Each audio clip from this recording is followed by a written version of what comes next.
Hi all നിങ്ങളിൽ പലരും Mallu drama lover എന്ന് പറഞ്ഞ ചാനലിനെ കുറിച്ച് കേട്ടിട്ടുണ്ടായിരിക്കുമല്ലോ അല്ലേ? അപ്പോൾ ആ ഒരു ചാനലിന് 3 സ്ട്രൈക്സ് ഒക്കെ വന്നിരിക്കുകയാണ്. ഞങ്ങൾ പല രീതിയിലും മെയിൽസൊക്കെ അയച്ച് അവരെ കോൺടാക്ട് ചെയ്യാനായിട്ട് ശ്രമിച്ചിട്ടുണ്ടെങ്കിലും അവർ ഇതുവരെയായിട്ട് ഒരു റിപ്ലൈ പോലും തന്നിട്ടില്ല. അതുകൊണ്ട് തന്നെ ആ ഒരു ചാനൽ വളരെ റിസ്ക്കിലാണ് ഇപ്പോൾ ഉള്ളത്. 3 സ്ട്രൈക്സ് ആയതുകൊണ്ട് തന്നെ 21-ാം തീയതി വരെയാണ് നമുക്ക് ടൈം ഉള്ളത്. അതിനിപ്പുറം ഒരു സ്ട്രൈക്കെങ്കിലും മാറ്റിയിട്ടില്ലെങ്കിൽ ചാനൽ പോകുന്നതാണ്. ഞങ്ങൾക്ക് എന്തായാലും ചാനൽ നിർത്തുവാനായിട്ട് ഒട്ടും തന്നെ ആഗ്രഹമില്ല. അതുകൊണ്ട് തന്നെ ഞങ്ങൾ ഒരു ചാനലും കൂടി തുടങ്ങിയിട്ടുണ്ട്. സോ നിങ്ങളുടെ എല്ലാവരുടെയും സപ്പോർട്ട് ആ ഒരു ചാനലിനും ഉണ്ടാകുമെന്ന് കരുതുന്നു. സ്ട്രൈക്സ് മാറിയില്ല എങ്കിൽ ഫേസ്ലെസ് ലവിൻ്റെ ബാക്കിയുള്ള പാർട്ടെല്ലാം തന്നെ പുതിയ ചാനലിലേക്കായിരിക്കും ഇടുക. സോ പഴയ ചാനലിന് തന്ന അതേ സപ്പോർട്ടൊക്കെ പുതിയ ചാനലിനും തരുമെന്ന് വിശ്വസിക്കുന്നു. പുതിയൊരു ചാനലൊക്കെ ആയതുകൊണ്ട് തന്നെ പല സ്ട്രഗിൾസും ഉണ്ടാകും. അതുകൊണ്ട് തന്നെ നിങ്ങൾ സബ്സ്ക്രൈബൊക്കെ ചെയ്യുകയാണെങ്കിൽ ഞങ്ങൾക്ക് എത്രയും പെട്ടെന്ന് കൂടുതൽ വീഡിയോസൊക്കെ ഇട്ട് തുടങ്ങുവാനായിട്ടും സാധിക്കും. സോ എല്ലാവരുടെ സപ്പോർട്ടും പ്രതീക്ഷിക്കുന്നു. ഡോഹിനെ എടുത്തു വളർത്തിയിട്ടുണ്ടായിരുന്ന മാഡം ജോയിനെ ആരോ കൊന്നതാണെന്നൊക്കെ മനസ്സിലാക്കുന്ന ഡോഹിയും ആ കൊന്നയാളെ കണ്ടെത്തുവാനായിട്ട് ശ്രമിക്കുകയാണ്. ഡോഹി ആരെങ്കിലും വിവാഹം കഴിക്കുകയാണെങ്കിൽ മാത്രമേ മാഡം ജോയിന്റെ സ്വത്തൊക്കെ കിട്ടുകയുള്ളൂ എന്ന കാര്യം ഡോഹി മനസ്സിലാക്കുകയും ഡെവിളായിട്ടുള്ള ഗുവോണിനെ അവൾ വിവാഹം കഴിക്കുകയും ചെയ്യുന്നു. തന്റെ കയ്യിൽ നിന്നും ഡോഹിയുടെ കയ്യിലേക്ക് എത്തിയിട്ടുണ്ടായിരുന്ന ആ ഒരു ടാറ്റു ഒക്കെ തിരിച്ചു കിട്ടുവാനായിട്ടായിരുന്നു ഗുവോണും വിവാഹത്തിനൊക്കെ സമ്മതിച്ചിട്ടുണ്ടായിരുന്നത്. തന്നെ കൊല്ലുവാനായിട്ട് ശ്രമിച്ച മാഡം ജോയിനെ കൊന്നിട്ടുണ്ടായിരുന്ന വ്യക്തി ആരാണെന്ന് കണ്ടെത്തുവാനായിട്ടായിരുന്നു ഡോഹിയും ഗുവോണിനെ വിവാഹം കഴിച്ചത്. മാഡം ജോയിന്റെ മൂത്ത മകന്റെ മകനായിട്ടുള്ള ഡോഗിങ്ങിന്റെ അടുത്ത് ഡോഹിക്കൊരു സംശയമൊക്കെ തോന്നിക്കുകയാണ്. അങ്ങനെ ഗോണും ഡോഹിയും കൂടി ചേർന്നിട്ട് അവനെ നിരീക്ഷിക്കുന്നു. ഡോഗിങ്ങും ഒരു ലോക്കറൊക്കെ തുറന്നതിന് ശേഷം അതിൻ്റെ അകത്തൊന്നുമില്ല എന്നൊക്കെ മനസ്സിലാക്കുമ്പോഴത്തേക്കും അവനെ ആരോ ഫോളോ ചെയ്യുന്നതായിട്ടൊക്കെ അവന് തോന്നുകയാണ്. ഡോഗിങ് അവരെ കണ്ടെത്തുന്നതിന് മുമ്പായിട്ട് തന്നെ തിരിച്ചു പോകാമെന്നൊക്കെ അവർ വിചാരിക്കുന്നുണ്ട്. പക്ഷെ അവർക്ക് രണ്ടുപേർക്കും അവിടെ നിന്ന് പോക്കുവാനായിട്ട് സാധിക്കുന്നില്ല. ഗോണ് പെട്ടെന്ന് തന്നെ ഡോഹിനെ കിസ് ചെയ്യുന്നത് കൊണ്ട് ഡോഗിങ് അവിടെ ഉണ്ടായിരുന്ന കർട്ടനൊക്കെ മാറ്റി നോക്കുമ്പോഴത്തേക്കും ആരോ രണ്ടുപേരെ കിസ് ചെയ്യുന്നത് മാത്രമായിരുന്നു അവനും കണ്ടിട്ടുണ്ടായിരുന്നത്. നമ്മുടെ ഫേസ് കാണാതിരിക്കുവാനായിട്ടായിരുന്നു ഞാൻ അങ്ങനെ ചെയ്തിട്ടുണ്ടായിരുന്നതെന്നൊക്കെ അവനും പറയുന്നു. ഇത്രയും നേരം വർക്ക് ചെയ്തുകൊണ്ടിരുന്ന അവരുടെ പവേഴ്സിന് എന്താണ് സംഭവിച്ചതെന്ന കാര്യം അവർക്ക് രണ്ടുപേർക്കും അറിയില്ലായിരുന്നു. എന്തായാലും അവനെ വീണ്ടും ഫോളോ ചെയ്യുവാനായിട്ട് അവർ തീരുമാനിക്കുന്നു.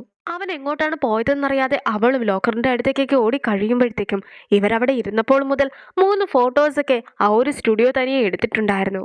ഗുവോണും ആ ഒരു ഫോട്ടോസൊക്കെ നോക്കി ചിരിക്കുകയാണ്. ലോക്കറിന്റെ അകത്ത് ഒന്നുമില്ലല്ലോ എന്നൊക്കെ പറഞ്ഞ് അവർ നിൽക്കുമ്പോഴത്തേക്കും അവിടേക്ക് നോയും എത്തുന്നു. നോ ഒരു ഭിക്ഷക്കാരിയാണ് എന്നും ഇവർ നിൽക്കുന്നതിന്റെ അടുത്തൊക്കെ ആയിട്ടാണ് അവൾ താമസിക്കുന്നതെന്നുമുള്ള കാര്യമൊക്കെ അവരെയും അവൾ അറിയിക്കുകയാണ്. അവൾ അവരെ സഹായിക്കാമെന്നൊക്കെ പറയുന്നുണ്ടെങ്കിലും അവളുമായിട്ട് സംസാരിക്കുവാനായിട്ട് ഗുവോൺ തയ്യാറായിരുന്നില്ല.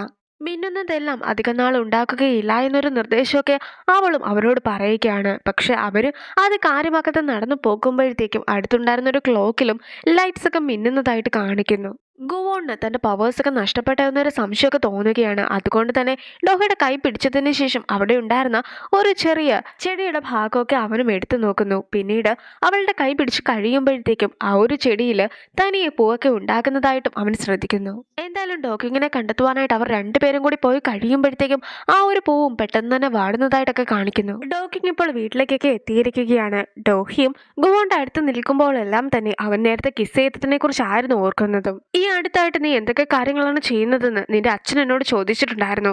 ഞാനും അതിന് വ്യക്തമായിട്ടുള്ള ഒരു മറുപടി ഒന്നും പറഞ്ഞിട്ടില്ലായിരുന്നു എന്നൊക്കെ അമ്മയും ഡോഗിങ്ങിനോട് പറയുന്നു. അവനും സൈക്യാട്രിസ്റ്റിനെ ഒന്നും തന്നെ വിശ്വാസമില്ല എന്നും അച്ഛന്റെ കാര്യം അമ്മ കുറച്ചുകൂടി ശ്രദ്ധിക്കണമെന്നും ഒക്കെ പറഞ്ഞിട്ട് അവനും പോകുകയാണ്. അമ്മയും മെഡിറ്റേഷനൊക്കെ ചെയ്തുകൊണ്ടിരിക്കുകയായിരുന്നെങ്കിലും അതൊക്കെ നടത്തിയിട്ടുണ്ടായിരുന്ന ആളെ പെട്ടെന്ന് തന്നെ അമ്മ പറഞ്ഞയക്കുന്നു. തന്റെ പവേഴ്സിന് എന്താണ് സംഭവിച്ചതെന്നൊക്കെ അറിയുവാനായിട്ട് ഗുവോണും ഡോഹിയുടെ കൈയും പിടിച്ചിരിക്കുകയാണ്. അന്ന് ഗുവോണിനെ കറക്കി ഇടിക്കുവാനായിട്ട് വന്ന സമയത്തായിരുന്നു അവനും ഡോഹിയും കൂടി ചേർന്ന് വെള്ളത്തിലൊക്കെ വീണിട്ടുണ്ടായിരുന്നത്. അപ്പോഴാണ് അവന്റെ ടാറ്റു ഒക്കെ നഷ്ടപ്പെട്ടു പോയതും. ഡോഹിനെ കണ്ടുമുട്ടുന്നതിന് മുമ്പായിട്ട് ഒരിക്കൽ പോലും ഇങ്ങനെ സംഭവിച്ചിട്ടില്ല. അതുകൊണ്ട് തന്നെ എല്ലാത്തിനുമുള്ള കാരണവും ഡോഹി തന്നെ ആണെന്നൊക്കെ പറഞ്ഞിട്ടാണ് ഗുവോൺ ഇരിക്കുന്നതും. പക്ഷെ ഡോഹി അതൊന്നും അംഗീകരിക്കുവാനായിട്ട് തയ്യാറായിരുന്നില്ല. അവന് പവേഴ്സൊക്കെ നഷ്ടപ്പെട്ടത് കൊണ്ട് മാത്രമായിരുന്നു കിസ് ചെയ്യേണ്ടതായിട്ട് വന്നിട്ടുണ്ടായിരുന്നതെന്നൊക്കെ അവൻ പറയുമ്പോഴത്തേക്കും നീയും അതൊക്കെ എൻജോയ് ചെയ്തില്ലായിരുന്നു എന്നൊക്കെ ഡോഹിയും അവനോട് ചോദിക്കുകയാണ്. പക്ഷെ ആ ഒരു കാര്യത്തെക്കുറിച്ച് ഡിസ്കസ് ചെയ്യുവാൻ പാടില്ലായിരുന്നു എന്നൊക്കെ പിന്നീട് അവർക്ക് തോന്നുന്നുമുണ്ട്. സിയോഖോണും ഗുവോണിന്റെ ആ ഒരു കമ്പനിയുമായി ബന്ധപ്പെട്ട കുറച്ച് ഫോട്ടോസൊക്കെ കിട്ടിയിട്ടുണ്ട്. അവനതൊക്കെ ചെക്ക് ചെയ്തുകൊണ്ടിരിക്കുമ്പോഴത്തേക്കും ആ ഒരു ഫോട്ടോസിൽ നമ്മുടെ ഗുവോണിന്റെ ഫോട്ടോ കൂടി ഉള്ളത് അവൻ ശ്രദ്ധിക്കുന്നു. ഡോഹിയുടെ സെക്രട്ടറിയും ബോക്കിയും കൂടി ചേർന്നിട്ട് ഇപ്പോൾ അവർ താമസിക്കുന്ന വീടിന്റെയൊക്കെ മുമ്പിൽ എത്തിയിരിക്കുകയാണ്. ഗോവന്റെ സാധനങ്ങളൊക്കെ ആയിട്ടായിരുന്നു ബോക്യു എത്തിയിട്ടുണ്ടായിരുന്നത്. അവന്റെ കയ്യിൽ കുറച്ച് സാധനങ്ങൾ മാത്രമേ ഉള്ളൂ എന്നൊക്കെ സെക്രട്ടറി വിചാരിക്കുന്നുണ്ടെങ്കിലും അവനൊന്ന് കൈഞ്ഞൊടിച്ച് കഴിയുമ്പോഴത്തേക്കും ഒരുപാട് വണ്ടികളൊക്കെ നിരന്നവിടെ നിർത്തുകയാണ്. അവന്റെ ഡ്രസ്സുകളും കുറച്ച് ആവശ്യമുള്ള സാധനങ്ങളും പിന്നെ അവന് ഒരുപാട് വർഷമായിട്ട് സൂക്ഷിച്ചു വെച്ചിട്ടുള്ള പല പല വസ്തുക്കളും ഒക്കെ തന്നെ ഇപ്പോൾ ഡോഹിയുടെ വീട്ടിലേക്ക് അവൻ എത്തിച്ചിരിക്കുകയാണ്. മൊത്തത്തിൽ അത് ഒരുപാട് സാധനങ്ങളൊക്കെ ഉള്ളത് കൊണ്ട് നിന്റെ ആ ഒരു ഫൗണ്ടേഷൻ മുഴുവനായിട്ട് ഇവിടേക്ക് കൊണ്ടുവന്നത് പോലെ ഉണ്ടല്ലോ എന്നൊക്കെ ഡോഹി പറയുമ്പോഴത്തേക്കും ആ ഒരു ഫൗണ്ടേഷനാണ് ഞാനാണ് ഫൗണ്ടേഷൻ, അതുകൊണ്ട് തന്നെ ചിലപ്പോൾ അത്രയ്ക്കൊക്കെ സാധനം കാണുമെന്നൊക്കെ പറഞ്ഞിട്ടാണ് അവൻ ഇരിക്കുന്നത്. ഉള്ള സാധനം എല്ലാം തന്നെ അകത്ത് വെച്ചതിന് ശേഷം കുറച്ച് സാധനം കൂടി ആയിട്ട് ബോക്യു എത്തുമ്പോഴത്തേക്കും ഇവിടെ ഇനി വെക്കുവാൻ ഇടയില്ലാത്തത് കൊണ്ട് തന്നെ ഡോഹിയുടെ റൂമിലേക്ക് അത് മാറ്റുവാനായിട്ടൊക്കെ കൂവോണും ആവശ്യപ്പെടുന്നു. ഇവിടെ നീ ഒറ്റയ്ക്കൊന്നുമല്ല താമസിക്കുന്നത്, നമ്മൾ രണ്ടുപേരും കൂടിയാണ് താമസിക്കുന്നത്, അതുകൊണ്ട് തന്നെ ആവശ്യമില്ലാത്ത എല്ലാ സാധനങ്ങളും ഇവിടെ നിന്ന് മാറ്റുവാനായിട്ടൊക്കെ ഡോഹിയും ഗുവോണിനോട് ആവശ്യപ്പെടുന്നു. പക്ഷെ അവൻ അതിന് തയ്യാറാകുന്നില്ല. ഇതൊരു ചെറിയ സ്ഥലമാണെന്നൊക്കെ അവൻ പറഞ്ഞു നിൽക്കുമ്പോഴത്തേക്കും ഈ സ്ഥലമൊന്നും ചെറുതല്ല, മറിച്ച് നീ കൊണ്ടുവന്ന സാധനങ്ങൾ അത്രത്തോളം വലുതാണെന്നൊക്കെ ഡോഹിയും പറയുന്നുണ്ട്. അവൻ കൊണ്ടുവന്ന ഓരോ വസ്തുക്കളും അവന്റെ ഐഡന്റിറ്റിനെയൊക്കെ സൂചിപ്പിക്കുന്നതാണെന്നൊക്കെ പറഞ്ഞിട്ട് അവൻ നിൽക്കുമ്പോഴത്തേക്കും ഡോഹിയും അവനെ വീട്ടിൽ നിന്നും പുറത്താക്കുന്നു. വിവാഹമൊക്കെ കഴിഞ്ഞിട്ടുണ്ടെങ്കിൽ ഇങ്ങനെയാണ് അവസ്ഥ എന്നൊക്കെ പറഞ്ഞിട്ട് ബോക്യുവും അവനെ കളിയാക്കുന്നൊക്കെയുണ്ട്. പക്ഷേ പല സാധനങ്ങളും തിരിച്ചു കൊണ്ടുപോകാമെന്നും ഗുവോണിനോട് തിരിച്ചകത്തേക്ക് പോകുവാനായിട്ടും ബോക്യു പറയുന്നുണ്ടെങ്കിലും അവന്റെ അഭിമാനം അവനെ അതിന് അനുവദിക്കുന്നുണ്ടായിരുന്നില്ല. വിവാഹമൊക്കെ നടന്നിട്ടുണ്ടെങ്കിൽ ഇങ്ങനെയൊക്കെ സംഭവിക്കുന്നത് സ്വാഭാവികം മാത്രമാണെന്നായിരുന്നു സെക്രട്ടറിയും ഡോഹിയോട് പറയുന്നത്. സെക്രട്ടറിയും 5 വർഷം മുമ്പ് വിവാഹിതയായതായിരുന്നു എന്നൊക്കെ ഡോഹിയോടും പറയുന്നു. ഗോൺ സാധനങ്ങളൊക്കെ തിരിച്ച് കാറിലേക്ക് വെച്ചിരിക്കുന്നു. അവന്റെ കാറിൽ ഇതൊക്കെ കൊള്ളുമല്ലോ, പിന്നെ എന്തുകൊണ്ടാണ് അവളുടെ വീട്ടിൽ ഇതൊന്നും കൊള്ളാത്തതെന്നൊക്കെ അവനും ബോക്യുവിനോട് ചോദിക്കുന്നു. അവളുടെ വീടിനേക്കാളും ഒരുപാട് വലുതാണ് നിന്റെ അഹങ്കാരമെന്നായിരുന്നു ബോക്യു അതിന് മറുപടി കൊടുത്തിട്ടുണ്ടായിരുന്നത്. ഗോവോണിനോട് തിരിച്ചു വരുന്നുണ്ടോ എന്നൊക്കെ ചോദിച്ചുകൊണ്ട് ഡോഹി കോൾ ചെയ്യുന്നുണ്ട്. പക്ഷെ അവനാകട്ടെ സാധനങ്ങളുടെ കൂടെ തിരിച്ചു പോക്കുകയാണെന്നൊരു മറുപടിയൊക്കെ ആയിരുന്നു അവൾക്ക് കൊടുക്കുന്നത്. അവൻ പോയത് പോട്ടെ, ഇനി അവനെ ഒരു പാഠമൊക്കെ പഠിപ്പിക്കണമെന്ന് പറഞ്ഞ് അവൾ ഇരിക്കുമ്പോഴത്തേക്കും അവൻ്റെ ഒരു ബോക്സൊക്കെ അവിടെ ഇരിക്കുന്നത് അവളും ശ്രദ്ധിക്കുന്നു. എന്നാൽ പിന്നെ പെർഫോമൻസ് ഒക്കെ കാണുവാനായിട്ട് പോകാമെന്ന് പറഞ്ഞ് ഗുവോൺ നിൽക്കുമ്പോഴത്തേക്കുമാണ് ഗുവോണിന്റെ വിവാഹ വാർത്ത അറിഞ്ഞ അന്ന് തന്നെ നായങ് അവിടെ നിന്ന് പോയിട്ടുണ്ടായിരുന്നു എന്ന കാര്യമൊക്കെ ബോക്യുവും അറിയിക്കുന്നത്. നായങ് ഇപ്പോൾ ഉള്ളത് എവിടെയാണെന്നുള്ള കാര്യം പോലും അറിയുകയില്ല എന്നൊക്കെ ബോക്യു പറഞ്ഞ് കഴിയുമ്പോഴത്തേക്കും നാളെ നടത്തുവാനായിട്ടിരുന്ന പ്രസ് കോൺഫറൻസ് പോലും ക്യാൻസൽ ആക്കിക്കൊള്ളുവാനൊക്കെ ഗുവോണും അവനോട് പറയുകയാണ്.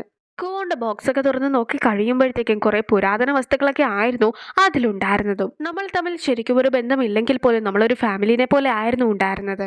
ഇപ്പോൾ നിനക്ക് മറ്റൊരു ഫാമിലിനെ കിട്ടിയിരിക്കുകയാണെന്നൊക്കെ മാഡജുവും അവളുടെ അടുത്തിരുന്ന് പറയുന്നതായിട്ടൊക്കെ അവൾക്ക് തോന്നുന്നു.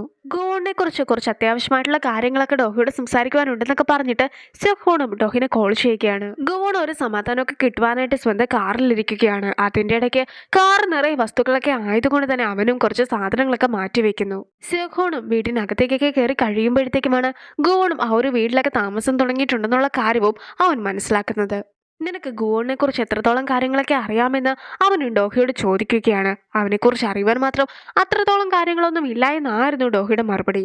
അങ്ങനെ അവനും 1977 ഒരു ഫോട്ടോയൊക്കെ കാണിച്ചിട്ട് ഈ ഫോട്ടോയിലുള്ളത് ഗുവോൺ ആണെന്നൊക്കെ അവളോട് പറയുന്നുണ്ട്. പക്ഷെ ഫോട്ടോയിലുള്ളത് ഗുവോൺ അല്ല, മറിച്ച് അവന്റെ മുത്തശ്ശനാണെന്നൊക്കെ പറഞ്ഞിട്ടാണ് ഡോഹി ഇരിക്കുന്നതും. ശരിക്കും അവരെ കണ്ടാൽ ഒരുപോലെ ഇല്ലേന്നൊക്കെ ചോദിച്ചുകൊണ്ട് അവൾ ചിരിക്കുന്നതൊക്കെ കാണുമ്പോഴത്തേക്കും അവൾ എന്തൊക്കെയോ കാര്യങ്ങൾ ഒളിപ്പിക്കുന്നുണ്ടെന്നുള്ള കാര്യമൊക്കെ അവനും മനസ്സിലാക്കുന്നു.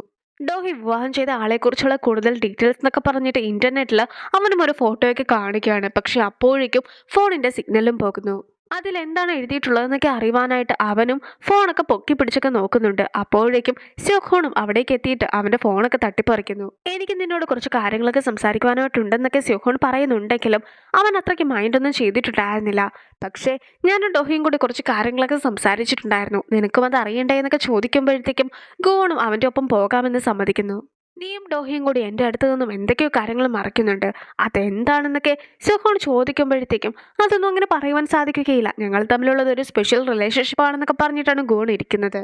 നീ മനുഷ്യനല്ലല്ലോ, വല്ല വാമ്പയറുമാണോ എന്നൊക്കെ സംശയം കൊണ്ട് തന്നെ സെഹോൺ ചോദിക്കുകയാണ്. ആ ഒരു കൊതുകുകളുമായിട്ട് എന്നെ കമ്പയർ ചെയ്യുവാനായിട്ട് പാടില്ല എന്നൊക്കെ ആയിരുന്നു അവൻ അതിന് മറുപടി പറയുന്നത്. ഡോഹിനെ സേഫായിട്ട് നിർത്തുവാനായിട്ടാണ് സെഹോൺ ആഗ്രഹിക്കുന്നത്.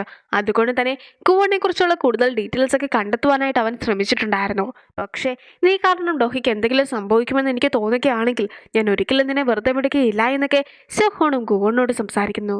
ഗുവോണിന്റെ പിറകെ തന്നെ സെഹോണും ഉണ്ടായിരിക്കും. മാത്രമല്ല അവന്റെ സമാധാനവും സന്തോഷവും എന്നേക്കുമായിട്ട് ഇല്ലാതാക്കുകയും ചെയ്യും. അവനെക്കുറിച്ചുള്ള എല്ലാ രഹസ്യങ്ങളും മനസ്സിലാക്കിയതിനു ശേഷം പുറം ലോകത്തെ അത് അറിയിക്കുമെന്നൊക്കെ സെഹോണും പറയുന്നുണ്ട്.